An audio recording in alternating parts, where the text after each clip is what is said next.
In the Perspectrum podcast, we discuss controversial topics. Outside of this context, Michael and I are both working professionals. While doing the show, we are not acting as agents or representatives of our respective institutions, and none of the views that we express reflect the outlooks of our employers. So don't come to my office and throw toilet paper at me. And I don't have an office, but don't come to my cube. Welcome to the Perspectrum. I'm Nathan Seelove. And I'm Gerry DeViller, filling in for Michael this week. Yes, we really appreciate having you on, Gerry. Your triumphant return to the Perspectrum, because we just had so much fun with you last time. You had such great insight, and we really appreciate you coming on to fill in for Michael and to share your insight. Well, I appreciate you having me back. Thank you. I guess I didn't screw up too badly last time. No, Michael is off on vacation. So we wish him the best. We hope that he's having a lot of fun.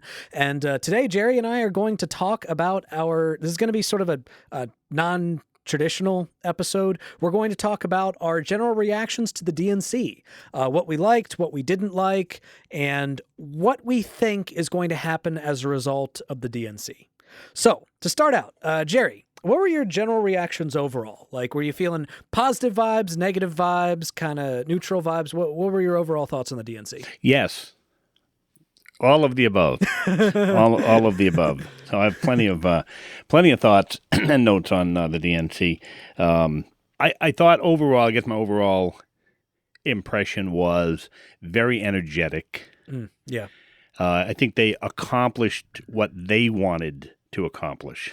I don't think they accomplished necessarily what I was looking for, but I think they think they did a really good job.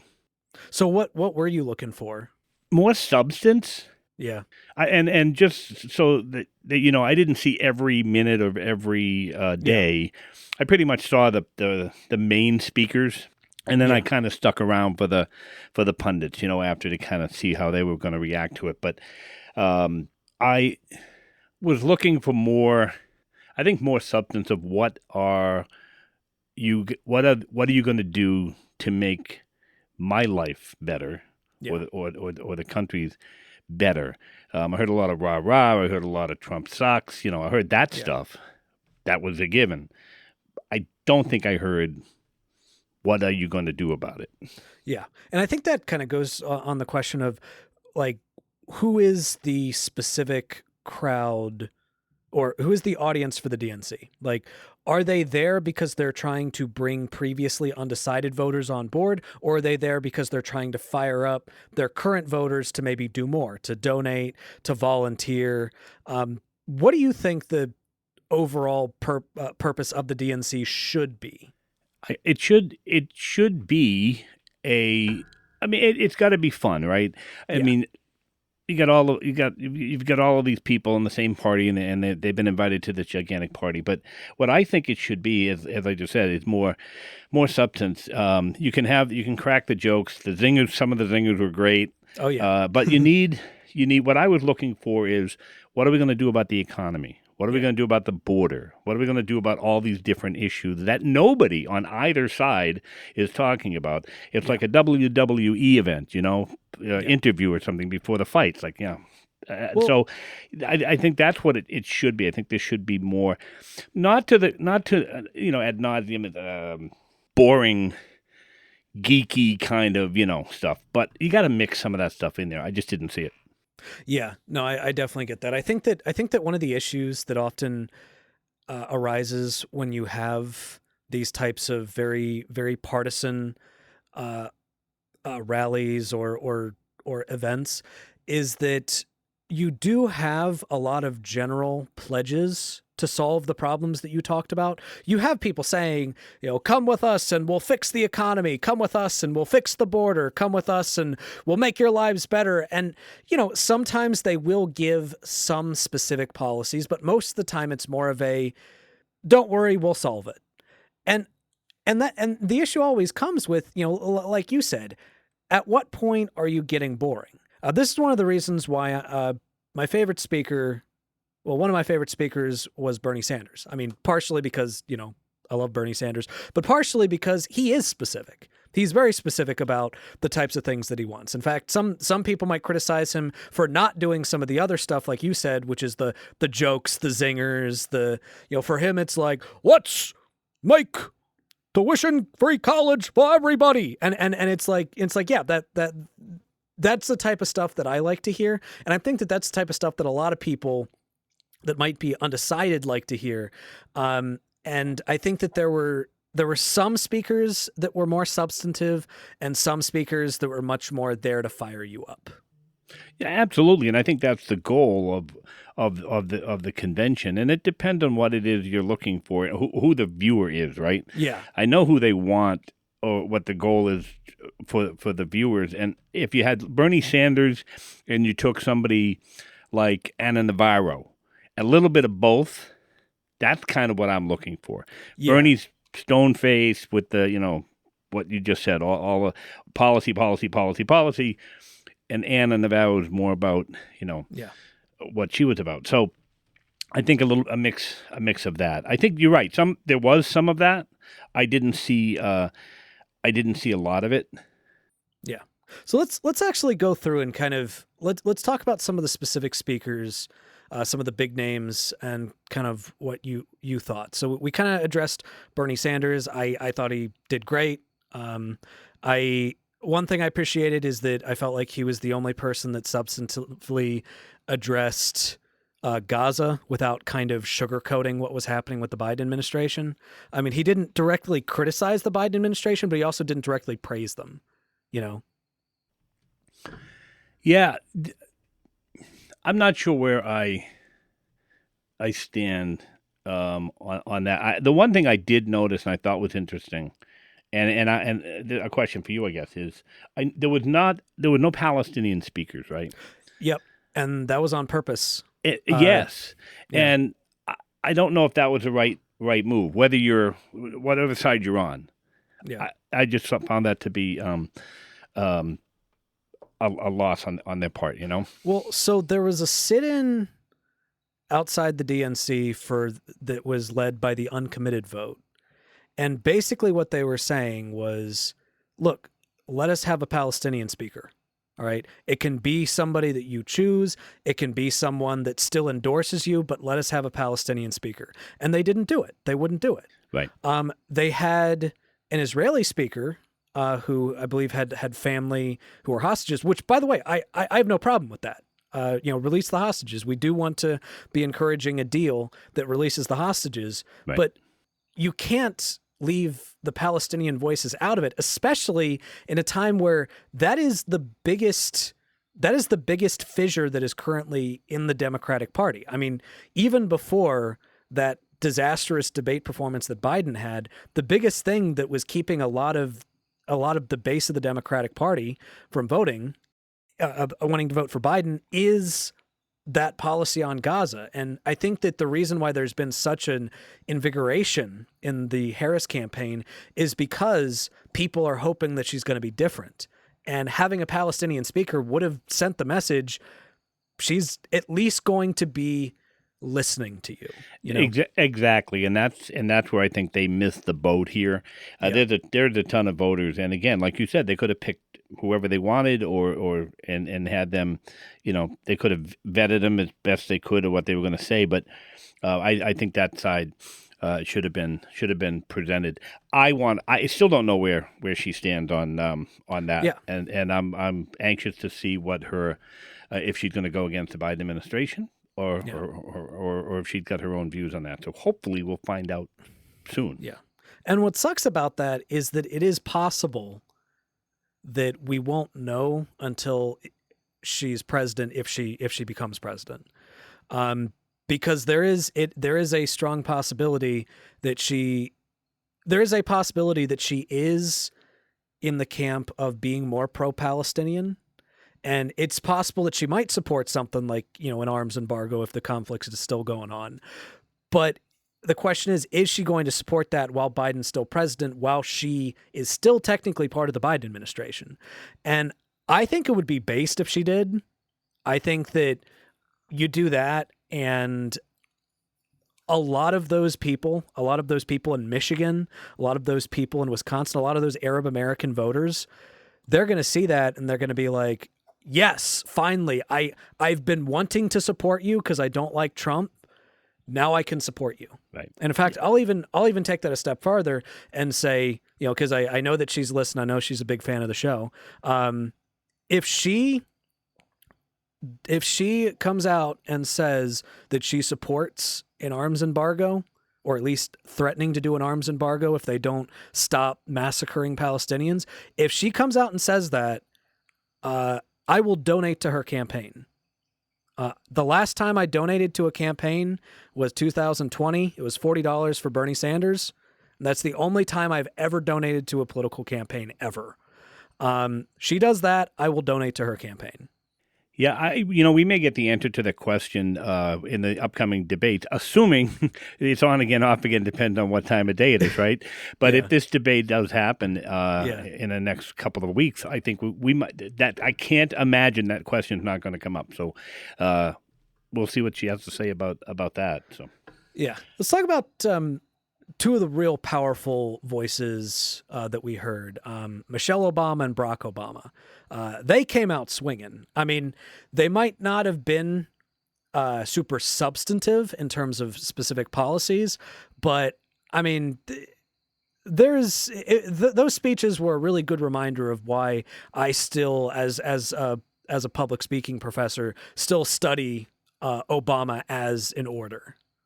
Yeah, probably one of the best orators since Ronald Reagan, who I thought was a great orator back in his time. He was a great orator. I hate his guts, but he was great at speaking. I know that. But he did. He spoke very well. I thought my favorite speaker of all of the ones that I saw was Barack Obama. Yeah. And Michelle did an unbelievable job as well. But Obama definitely killed it with his straightforward talk, and of course, and he had a couple of little zingers in there too, which I thought was kind of funny. So I want to hear your thoughts on that, because I actually had an argument with my parents about this. The moment where he's talking about crowd size, everybody is saying that it was a dick joke. I don't know if it was a dick joke. What do you think? I didn't take it as that, although when you mention it now, he did look down and he made the gesture with his hands. Yeah. So I took it as the way Trump moves when he talks with his hands. Or his small hands. But it's up for interpretation. I mean, I could certainly see that. I mean, he was obsessed with crowd size. So I don't know. That's so. Who thought it was dick? You or your parents? My parents thought that it was a dick joke. Okay. Apparently, a lot of people have been saying that they think it was a dick joke, and I mean, it took me. I watched it a few times before I was finally like, okay, I can kind of see where you're coming from. If it was a dick joke, it was brilliant because it's like there's enough plausible deniability that like, he could very easily say, what are you talking about? I was talking about crowd size. It was right. Exactly. It was a Donald joke. Yeah. But it was also like, and my mother actually made this point. My mother was like, well, he was doing the Trump motion, which means that every time from now on, when somebody's watching Trump speak and they do the Trump hands, they're going to be thinking, small dick. I don't know about that.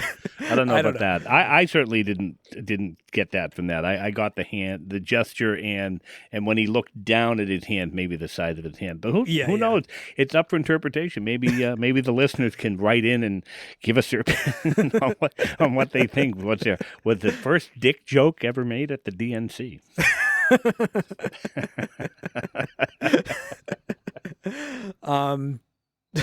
Sometimes it's fun to just have these discussions. Like, yeah, absolutely. Not important at all. Just sometimes it's nice with today's day and age. Just, there's, substantively though, what were your thoughts on the whole message towards the end where it was talking about basically the need to communicate with other people of different beliefs, the uncle that says cringeworthy things at Thanksgiving, What are your thoughts on that overall as a message? I think that is a great message. We need to get back to that. I mean, so I was trying to figure out before we started talking how many elections I've been in. I'm old and gray, and it's been so. I guess my first election was 1980.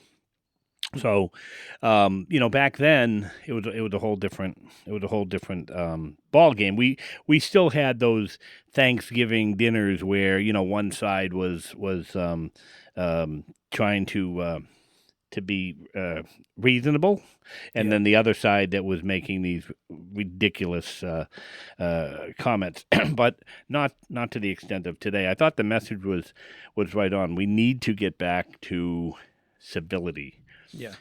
I mean, I have dear friends who one of them I talk to every single week, and it's a spirited discussion. Always starts with, "I love you, dude. Here we go," and it ends with, "I love you, dude. Thanks. Let's talk next week." But in between, it's a battle royal over things from conspiracy theories to everything else, and hate and all of that stuff. And it's just, I see more of that today than I've ever seen in my lifetime. Yeah, I think I definitely do agree with the sentiment. I'm definitely someone that does like having those conversations and like trying to kind of slowly ease people into those conversations in civil ways. At the same time, I do understand the people that would say, well, what about if this is something that is personally affecting me? Like, what if it's,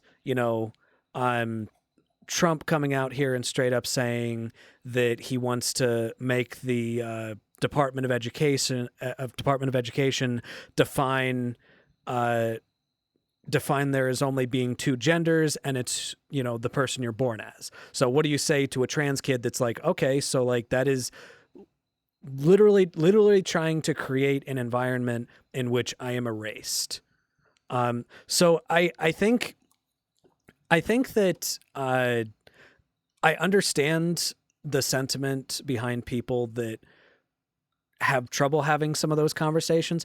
At the same time, one of the things that I've noticed is that it is much easier to have conversations with people that have different political ideologies with you if it is focused on actual specific policies rather than a person.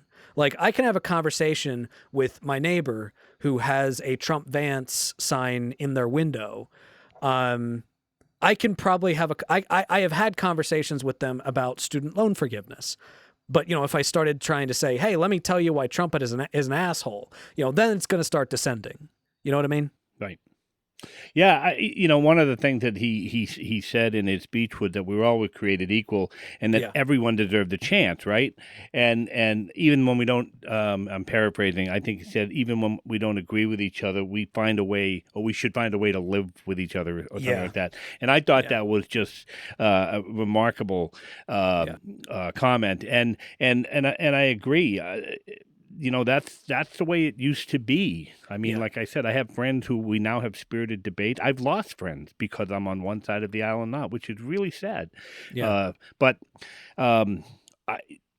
again, from his mouth to the voters' ears, Yeah. I mean, for me, it's really hard to just completely discount those people because I grew up in rural Virginia. Like, these are the people that I grew up with. These are the people that I have known my whole life. I mean, if I never talked to anybody that disagreed with me, then I wouldn't really talk to very many people based on where I grew up. It's boring to have, to sit and agree with everybody, right? But you know what? You can learn from, and I've learned some things from the folks on the other side, or that have the other beliefs, and it's I've learned from you guys, from you and Michael on this podcast. We're not necessarily see eye to eye on a lot of the issues and policy that you guys talk about, but I learn, and it's the same thing with these folks here. So what about Tim Walz's speech? What were your thoughts on Tim Walz's speech? Oh man. When I was on your show a few episodes or so ago, you mentioned Tim Walz as a possible running mate, I think, and I never heard of the guy. And I think you're right. I think they're listening to this show. And I think they need to come over and listen to my show too. But they definitely listen to this show. And what an amazing. I love this guy. I mean, if this guy runs for president in the future and I'm still alive to vote, I would give him a vote in a heartbeat. I think he would make a wonderful, wonderful president. He reminded me of the dad figure, the coach. Right? He's a coach. That's exactly how he came across. He didn't, to me, sound political. Yeah. I thought he had a great sense of humor. I think he was a great speaker. He touched on a bunch of issues, and he used the sports references and things. I thought that was kind of funny too. I love the guy. Yeah. Yeah. No, not to toot my own horn, but go for it. But like I have been saying on the show for a long time, even before Biden dropped out, and we were even considering replacing him with Harris or who her vice president might be. I've been singing this guy's praises for a long time. Most effective governor in the country, laundry list of amazing policies that he passed. Just a really great speaker, really down to earth, guy. And the thing is, for me, there are lots of politicians that have that kind of down to earth style. I mean, Biden in his heyday, was very approachable, like a very, very approachable guy, very, likable, dad or granddad type of person whenever he talked. But my issue was like, there were always so many aspects of his record that I was like, I don't like that. There are aspects of things that he'd done, like the crime bill when he was in the Senate, where I'm just like, I mean, you're just not my guy. But with Walz, he has both that kind of folksiness to him and that record of actually accomplishing stuff. Right.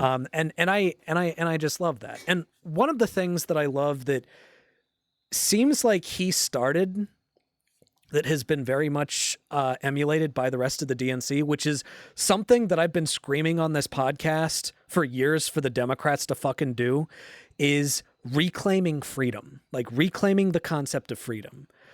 The fact that the Republican Party for all of this time has been able to sell themselves as the party of personal freedom is a fucking embarrassment to the Democratic Party. The fact that they haven't been able to seize on the concept of personal freedom when the Democrats are the party that are for reproductive rights, when the Democrats are the party for marriage equality and LGBT equality, when Democrats are the party for making sure that you can actually achieve your goals, ideally making sure that you can achieve your goals and that economic barriers aren't holding you back. I mean, they fall short in a lot of ways that really piss me off a lot of the time, but nominally that's what they're supposed to be doing. That's what they're supposed to be the party of. The fact that you would let the Republicans, who are now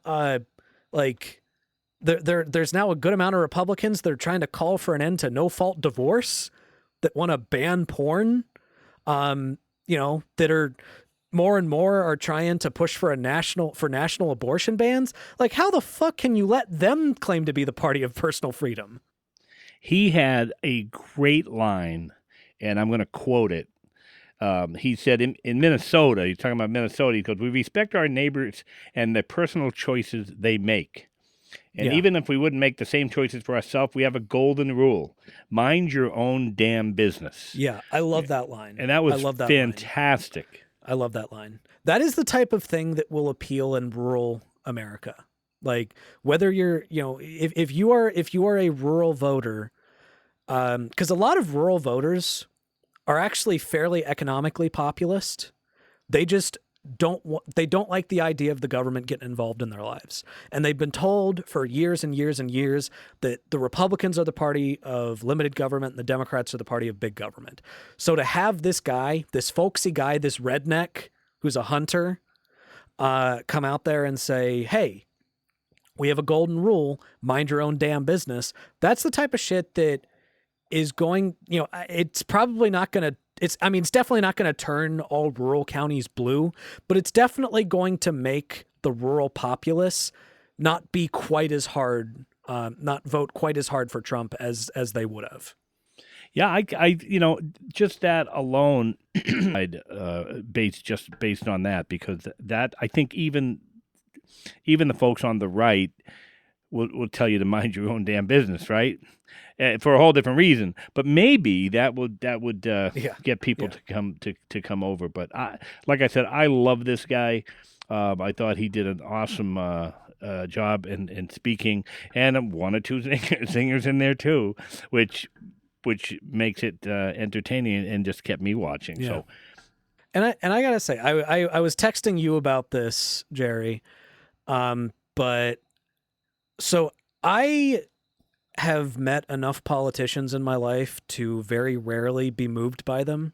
Like, that doesn't mean that I don't, agree with something that they say. That doesn't mean if they say something that's really good that I'm not going to be like, yeah, good for saying that. But I rarely get emotional when I hear a politician speak, because I have become disenchanted by politicians. I don't trust most politicians, even most politicians that I like. It's hard for me to get emotional when I listen to them.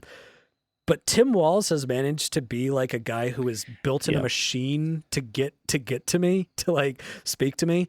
Because when he was talking about his struggles with infertility, and he does his line of, when it finally worked, when our IVF treatments finally worked, we named our daughter Hope. Yeah. I was like, oh, my heart, God damn it. The cobwebs just shot away from my heart, and it's bleeding now because my daughter's an IVF baby. And I'm like, that's like, I believe that you're somebody who is actually going to fight to make sure that IVF is preserved, his because you actually have experienced it. Everybody, regardless of party.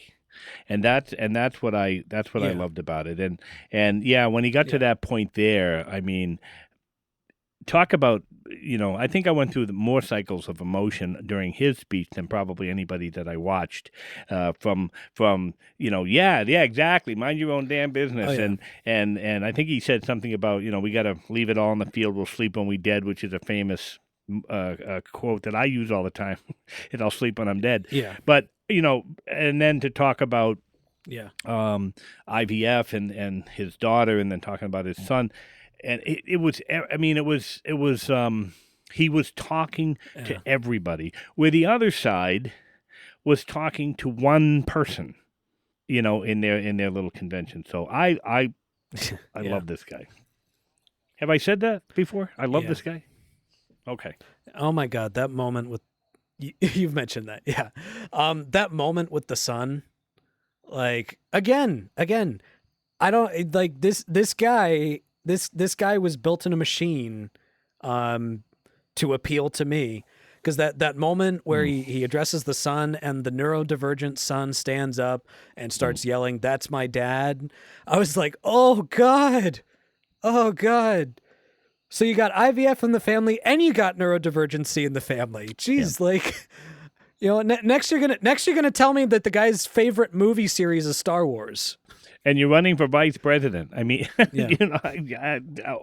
I honestly, it's, again, since going back as long as I've been voting in presidential elections, I tried my damnedest today to come up with a candidate, either for VP or for president, that moved me as much as he did. And I can't come up with any of them except for him. So I see him as if he wants it in president in the future, unless they turn something up, right? And it doesn't look like they're going to. So this guy is they're really trying, and they're coming up with nothing. You know what? He took a dime off the sidewalk that the old guy in front of him dropped or something. They'll come up with some stupid shit. But nothing that they've seen or I've seen on this guy that would change my mind at this point. Yeah. So let's talk about the star of the show, Harris's speech. So what were your over thoughts on what were your overall thoughts on Harris's speech? Because I definitely have some kind of mostly good, but some kind of mixed thoughts on it. What did she say? Again, I mean, I'm obviously being somewhat facetious here, but I still don't think, unless I slept through the speech, I didn't hear policy that I was looking to hear. Not policy that I agree with, just in general what we're going to do. I know we're going to beat Trump. I know you know who he is, and you dealt with his and what your record is. I was looking for a little bit more out of that, out of her speech and what she gave. Yeah, one thing that I will say, kind of in her defense, is one of the things that she did address in the speech. She didn't go into detail, but she did address is housing affordability, and she just recently released a pretty and fighting inflation, and she just recently released a plan for that. That involved basically a $25,000 subsidy for first-time home buyers. That involved basically anti-price gouging for groceries because the groceries are being jacked up. That involved banning algorithms that a lot of these landlords use in order to basically coordinate with each other to jack prices up.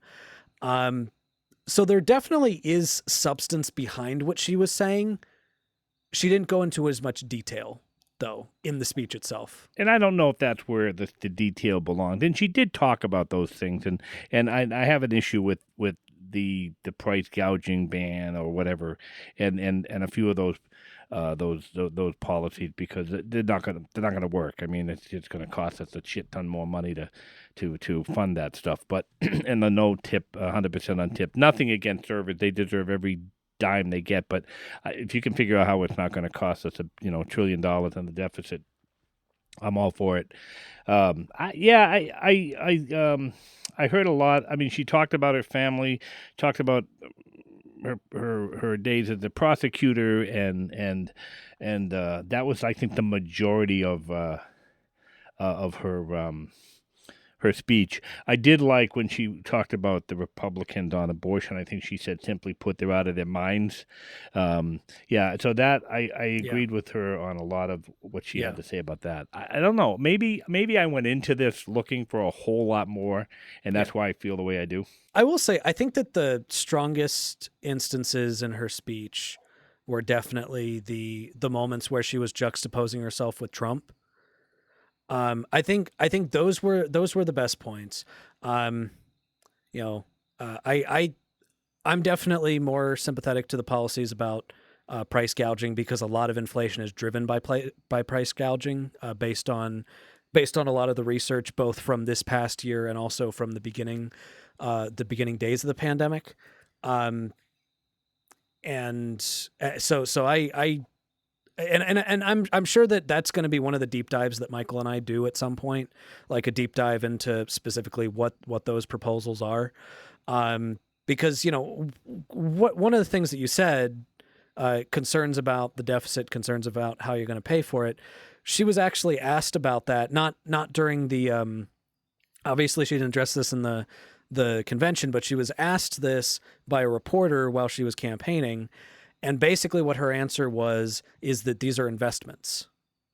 When you're investing in people having a stable household, you're going to end up getting a return on that investment later down the line. Especially when we're talking about subsidies for first-time buyers. These are people that are going to be able to start saving money. So again, that is stuff that she has addressed. She just didn't address it in this particular speech. And that's what I want to hear. I mean, I'm all for that. I'm all for that. No, I just need to see the details that they're going to cost, because we've seen things. We've seen things before, right? We've had tax cuts. We've had all this money that folks needed for COVID, during the COVID era and stuff. But it comes with a price tag, right? and we're paying that price now. Well, I would argue that sometimes, like when it comes to stuff like stimulus packages, again, it's an investment. It's not.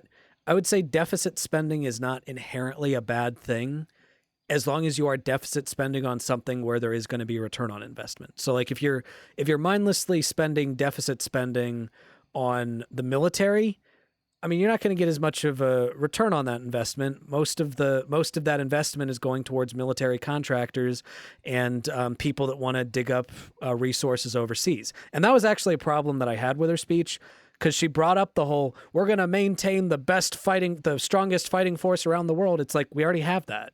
In fact, we could cut our military budget in half and we would still have that. So, like, my thought was, when you say that, does that mean that you're against cutting the military, that you're just going to keep raising the military budget? Because if that's the case, then God damn it. Right.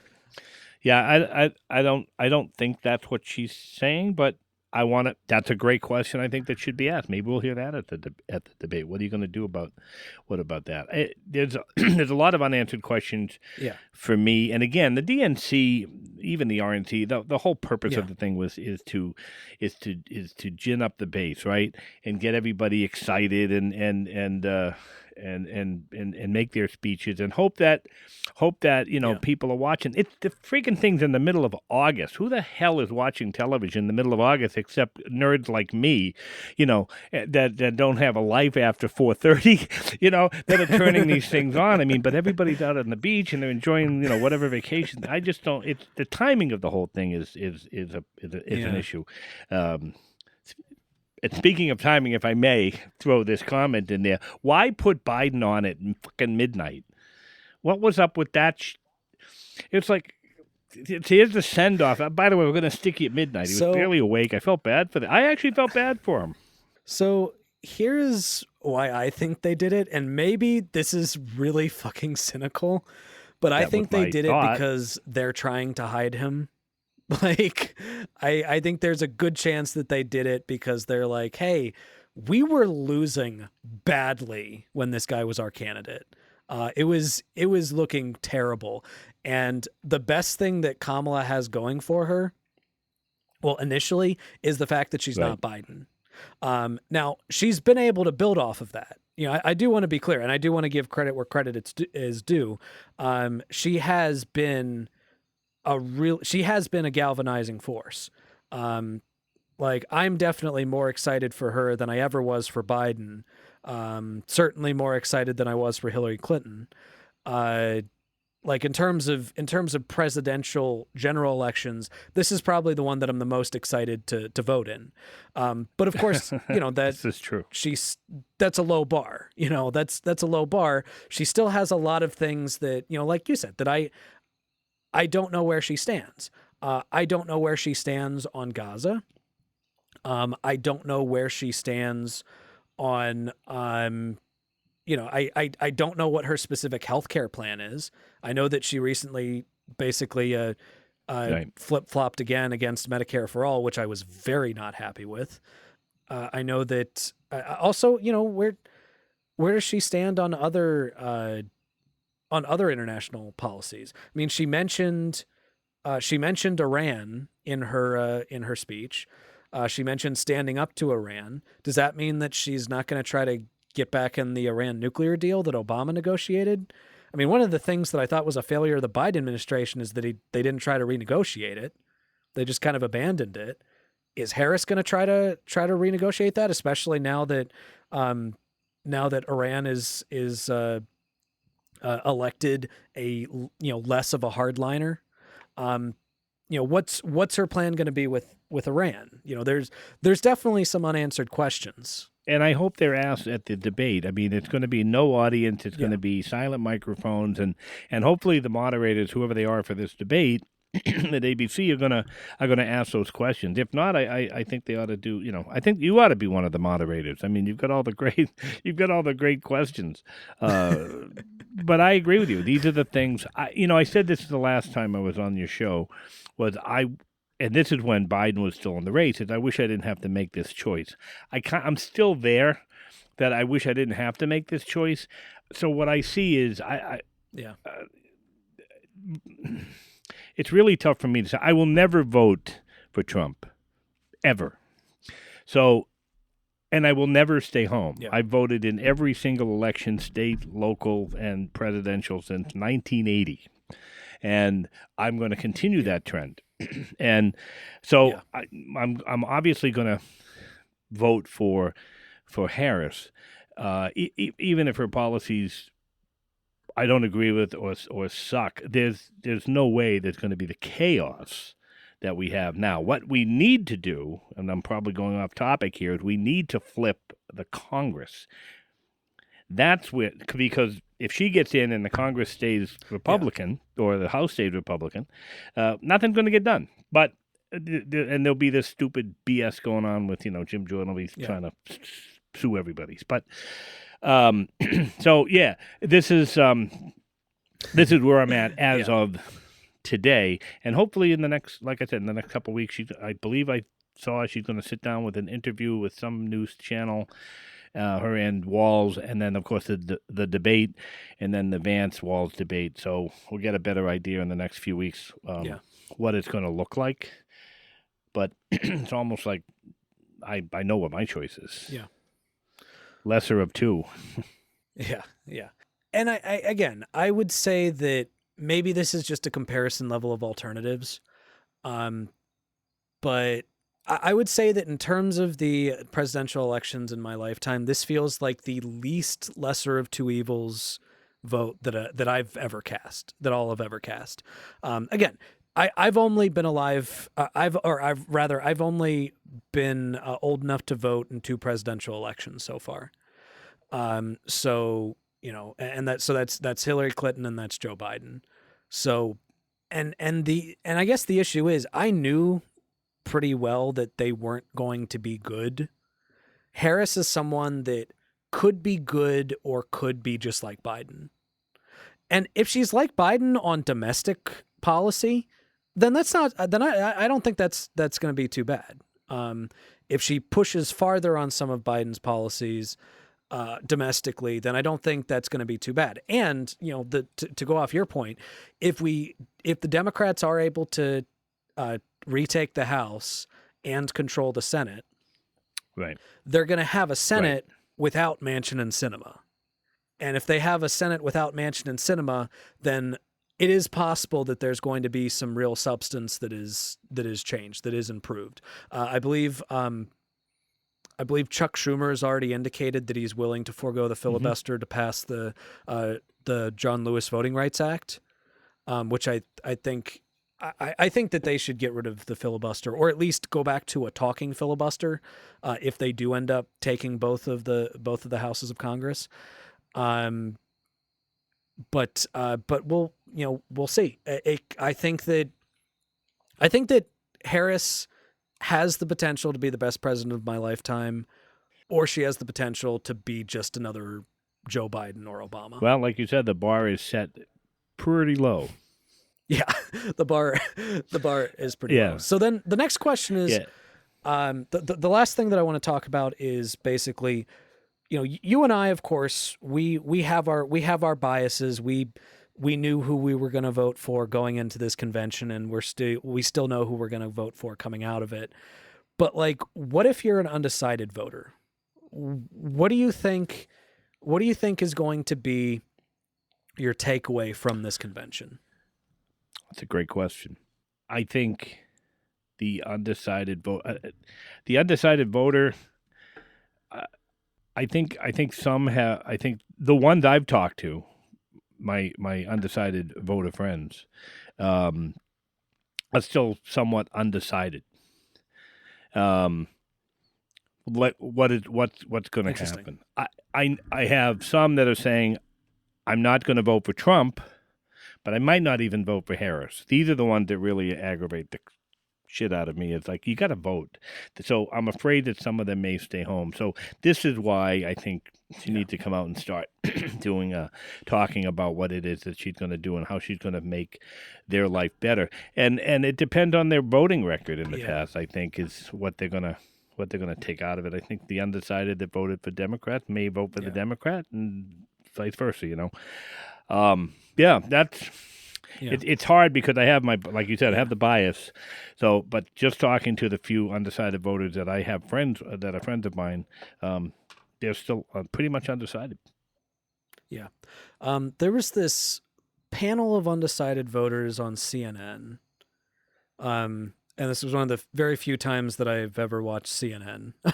But I thought it was interesting. It was a panel of undecided voters where they asked them after the convention, uh, after you watched Harris's speech, have you made up your mind? Are you still undecided? And I think there were like 10 of them, about 10 of them, and all but 2 of them at the end of it said that they're now going to vote for Harris. One of them said that she was still not going to vote. One of them said he was voting for Trump. But what was interesting is that it turned out later that the one who said he was going to vote for Trump lied to CNN about being undecided. And actually had a bunch of social media Imagine that. posts. Actually had a Imagine bunch that. of social media posts that were super pro-Trump. So, pretty yeah, good vetting so, on the part of but CNN. so with that in mind, I mean, take the other ones with a grain of salt because maybe one of those Harris supporter or those people that said they were voting for Harris after the speech, maybe some of them were already Harris supporters and they were just bullshitting. That hasn't come out, but if that is any indication, then that's a good sign for Harris. Again, it's just a focus group, but my prediction is that there will be a bump up in the polls for Harris. I think that the things that are really going to clench it, the things that are really going to drive those polling increases will be, number one, like you said, releasing more specific policy, because they've done polling on the policies that she's already released, the housing policies, and they all poll extremely well. So number one, that. And number two, if she does well in the debate with Trump. It's interesting that you mentioned the bump because I've read 2 articles this week, and we're about a week out of the convention now, right? So I'm not sure when these bumps are supposed to occur, but I've read 2 articles. One was Newsweek that said that the honeymoon is continuing and there's a slight increase in the in support for Harris, and NBC is reporting that it's an enthusiastic bump for Harris after the DNC. So I don't know. I mean, I'm just looking at the latest poll numbers here, and it looks like she's gained about 3 points over prior to the DNC, post DNC. She's gained about 3 point advantage here, but I don't know. I haven't seen this huge bump that you would normally see after a convention, and I think that speaks a lot to the state of the country that we're in, now. So, but we will wait and see. I think the debate's gonna tell us a lot. I think those the undecided voters. I'm in a blue state, right? Yeah. Blue walls state here, and so we know where we're going, but it's those swing states and the undecided voters that are going to make the difference, like they do pretty much in every election. Yeah. I just hope if they're listening that they do the right thing. Yeah, and of course I'm here in Virginia, which is a blue-purple state. It's definitely one where it's probably going to go blue, but that is in no way a foregone conclusion. So at least it makes me feel important during election time. I think it's exciting. I think everybody. I in high school, I took a government class. My favorite classes in high school were government and government. And I took the same class in my junior and senior year, and I had a great teacher, mentor, who took us to local town meetings and really got us involved in politics and in the process, in the political process. And I've been in love with it ever since. This is an exciting time. Sometimes I want to put my head in a vice, and other times it's I'm jumping for joy and feeling good and positive. So, but it's it's great. It's a great time of year. I think it's exciting, and I wish more. And one of the encouraging things, one of the other things I wanted to mention of the DNC, what was very encouraging to me was the young people that I saw being interviewed, or I've been seeing on social media talking about the DNC, and I have never seen that much of support out of young people in any election. I mean, there's always been a little bit here and there, but folks like that Parker and Harry Sisson and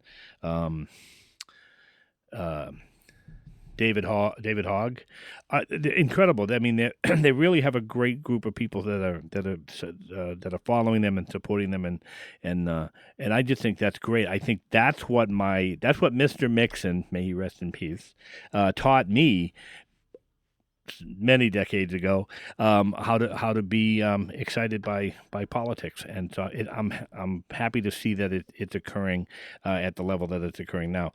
I don't think I can't remember the last time I saw it this exciting. Yeah. All right, and with that, we're gonna go ahead and wrap up our podcast like we normally do with our highlights. So, Gerry, what was your highlight this week? Oh, my highlight this week was I was able to create a program. I have a part-time job that is working in a bowling alley, and it's becoming league season again, and folks are coming in and dropping off their league stats and things that we do for their computer tabulations and whatnot. And our computer system blew up. So I was able to, with what little knowledge I have of fixing things and programming things, was able to fix it and get it up and running. So that was my only highlight this week. Nice. And your highlight? My highlight was that I'm back in class. I'm back to teaching, and I have the leave has been great, but it's nice to get back out there. It's nice to be in front of the students, give lectures. I've missed it, and it looks like I got a really fun bunch this year. So I'm excited about that. Fantastic. And with that, we would like to thank our patrons that make this show possible. So a huge thank you to, of course, Gerry DeViller, Fade Out Scoop, Kyle Chaska, Taylor Bloom, and Tobias Janssen. So thank you so much for supporting the show. And a huge thank you to our editor, Kayla, for all that they do to make this show possible. And of course, thank you, dear listener, for listening to The Spectrum, and you'll hear from us again next week.